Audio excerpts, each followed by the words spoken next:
Saba's dam had tamed the desert. Its caravans had tamed distance. But an empire cannot survive on secrecy alone, and as word of southern Arabia's wealth spread, new powers rose to claim a share of the Incense Road for themselves. By the middle of the first millennium BCE, the incense trade had evolved from a regional curiosity into one of the ancient world's largest and most sophisticated commercial systems, and Saba, while still the wealthiest name associated with it, was no longer operating alone. To understand the Golden Age of the Incense Kingdoms, we have to widen our view from a single capital to an entire network of competing, cooperating, and warring states stretched across 2,000 kilometers of Arabian desert. At the southern end of the network, Hadramaut controlled the actual heartland of frankincense cultivation, particularly the Dhofar-adjacent regions where the finest resin was harvested. Hadramaut's rulers grew wealthy simply by taxing the harvest at its source, before a single camel had even begun its northward journey. To their west, Kataban controlled critical stretches of the route and rich agricultural land, developing its own script variant and monumental architecture rivaling Saba's. And Ma'in, the kingdom of the Minians, built something unusual for the era: a trading diaspora. Minian merchant colonies and inscriptions have been found far outside their homeland, including sites associated with trade in the Hijaz region of northwestern Arabia, evidence that Minian traders operated less like a conquering army and more like a long-distance commercial guild, embedding representatives at key points along the route to manage transactions, storage, and local relations directly. These four kingdoms, Saba, Hadramaut, Kataban, and Ma'in, did not form a single unified empire. They fought each other over borders, over control of specific wells and way stations, and over the right to tax specific stretches of caravan traffic passing near their territory. Sabaean inscriptions record military campaigns against neighboring polities explicitly framed around control of trade routes and tribute. Yet despite this rivalry, the overall system functioned with remarkable consistency for centuries, because all parties benefited from keeping the caravans moving. A war that shut down the Incense Road for too long hurt everyone's revenue, so conflicts tended to resolve into new tax-sharing arrangements rather than the destruction of the trade itself. The scale of what moved along these routes is difficult to overstate. The Roman naturalist Pliny the Elder, writing centuries later during the trade's later Roman era phase, complained bitterly about the sums flowing out of the empire to pay for Eastern luxuries, incense chief among them, describing the frankincense trade route as burdened with so many tolls, guides, guards, and way station fees that the price of the resin multiplied many times over between its harvesting point and its final Mediterranean buyer. Every kingdom along the route added its own toll. Every fortified way station charged for water, for protection from raiders, for the right to pass through tribal territory. By the time a sack of frankincense reached Gaza or Alexandria, its price bore only a distant relationship to its cost at the point of harvest. And the kingdoms of South Arabia had grown extraordinarily rich by capturing that difference, stage after stage after stage.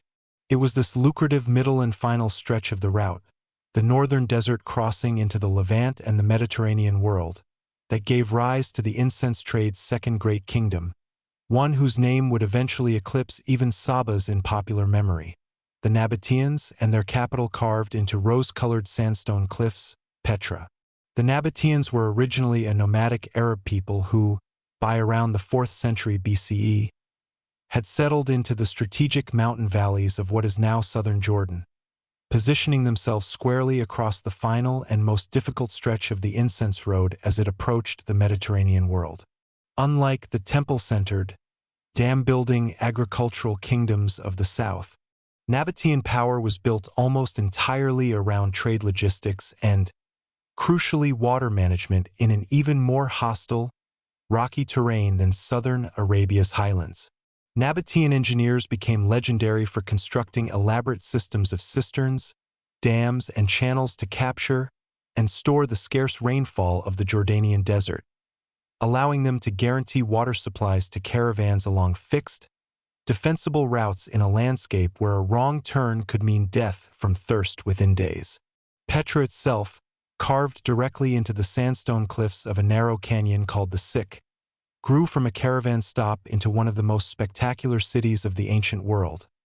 Its most famous facade, the Khazna or treasury, is in fact believed by most archaeologists to have been a royal tomb rather than an actual treasury, its modern name derived from a later legend about hidden gold rather than its original function. At its height, Petra may have housed tens of thousands of residents and controlled trade not only in frankincense and myrrh but in a much broader range of goods, spices, silk fragments arriving via intermediary trade from further east, dyes and gemstones, making it one of the great cosmopolitan trading hubs bridging Arabia, the Levant, and the wider Mediterranean world. The Nabataeans' relationship with the South Arabian kingdoms was not one of conquest but of commercial succession. Petra's wealth depended on incense continuing to arrive from the south, and Nabataean merchants and toll collectors positioned themselves as the final and most profitable link before Mediterranean buyers. This arrangement made Nabatea fabulously wealthy without requiring it to control a single frankincense tree, a lesson in the economics of choke points as valuable as the resource itself. As Rome expanded its influence across the eastern Mediterranean from the 1st century BCE onward, Roman demand for incense exploded to levels the earlier Assyrian and Babylonian markets had never approached. Frankincense and myrrh were essential to Roman religious sacrifice on a scale matching the size of the Roman state itself. Every temple, every state ceremony, every funeral of significant citizens required quantities of resin previously unimaginable in the ancient Near East. Roman funerary custom in particular consumed enormous amounts of incense. Wealthy funerals were expected to be accompanied by dense clouds of frankincense smoke as both a mark of respect and, practically, as a way to manage the smell of an unembalmed body during days of public mourning. Pliny the Elder's writings, along with other Roman sources, make clear that incense had become not merely a luxury good but something approaching a civic and religious necessity, meaning the South Arabian kingdoms and their Nabataean intermediaries now supplied not a niche market but effectively the entire ritual infrastructure of the largest empire the Mediterranean world had ever seen. This is the true peak of the Incense Kingdom's Golden Age, a period roughly spanning the last centuries BCE into the 1st century CE, during which South Arabian resin, Nabataean logistics, and Roman religious and funerary demand combined to create one of the most valuable and most heavily taxed at every stage trade networks in the ancient world. Sabaean and Himyarite inscriptions from this period describe extensive building projects, temple expansions, and continued warfare over trade route control, all funded by incense wealth. Petra's monumental rock-cut architecture, some of the most elaborate stone carving of the pre-modern world, was itself a direct expression of Nabataean incense wealth. A city built not from conquest plunder but from tolls collected on someone else's harvest.